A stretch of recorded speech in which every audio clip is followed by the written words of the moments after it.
ಮಕ್ಕಳು ಆಟ ಆಡೋ ವಯಸ್ಸಿನಲ್ಲೇ ಪೋಷಕರು ಬೆಟ್ಟದಷ್ಟು ಆಸೆಗಳನ್ನ ಇಟ್ಕೊಂಡಿರ್ತಾರೆ.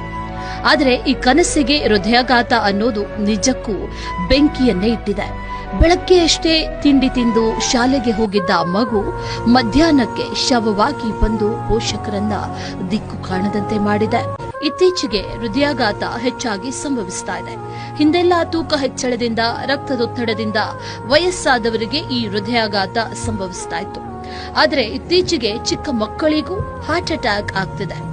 ಇದೀಗ ಚಾಮರಾಜನಗರದಲ್ಲಿ 3ನೇ ತರಗತಿಯ ವಿದ್ಯಾರ್ಥಿನಿ ಹೃದಯಾಘಾತಕ್ಕೆ ಬಲಿಯಾಗಿದ್ದಾಳೆ. ಚಾಮರಾಜನಗರದ ಸಂತ ಫ್ರಾನ್ಸಿಸ್ ಶಾಲೆಯಲ್ಲಿ 3ನೇ ತರಗತಿ ವ್ಯಾಸಂಗ ಮಾಡುತ್ತಿದ್ದ 9 ವರ್ಷದ ತೇಜಸ್ವಿನಿ ಶಾಲಾ ಆವರಣದಲ್ಲೇ ಹೃದಯಾಘಾತದಿಂದ ಮೃತಪಟ್ಟಿದ್ದಾಳೆ. ಸ್ನೇಹಿತರ ಜೊತೆಗಿದ್ದ ತೇಜಸ್ವಿನಿ ಹಠಾತ್ತನೆ ಕುಸಿದು ಬಿದ್ದಿದ್ದನ್ನ ಕಂಡು ಕೂಡಲೇ ಶಾಲಾ ಸಿಬ್ಬಂದಿ ಖಾಸಗಿ ಆಸ್ಪತ್ರೆಗೆ ರವಾನಿಸಿದ್ದಾರೆ. ಒಟ್ಟಿನಲ್ಲಿ ವಯಸ್ಸಾದವರನ್ನ ಬಾಧಿಸುತ್ತಿದ್ದ ಹೃದಯಾಘಾತ ಈಗ ಸಣ್ಣ ಸಣ್ಣ ಮಕ್ಕಳಲ್ಲೂ ಕಂಡುಬಂದಿರುವುದು ಆತಂಕಕಾರಿಯಾಗಿದೆ.